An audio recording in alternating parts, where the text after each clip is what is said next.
Hello hi नमस्ते भले थ समस्ते मिनी ब्लॉग स्टार्ट करिबा अरे आज भी बहुत मजा मस्ती अछि जमा मिस करिबेनी। तो चलिए शुरू करते हैं। हर संडे को मेरा टाइट रहता है। अरे बाप आज रविवार है। अरे रविवार दोस्त।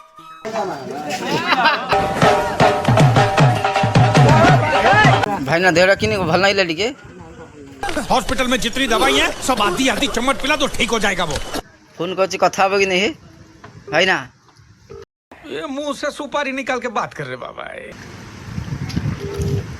कूतरे साला देख के नंबर डाल कर बेवकूफ साले। ओरे गांडी मोरे थी डायम डाले ले क्यों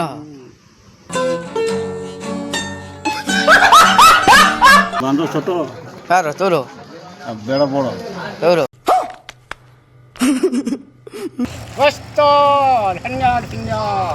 कहते हैं आजकल मेरे बर्ताव में बदलाव आया है।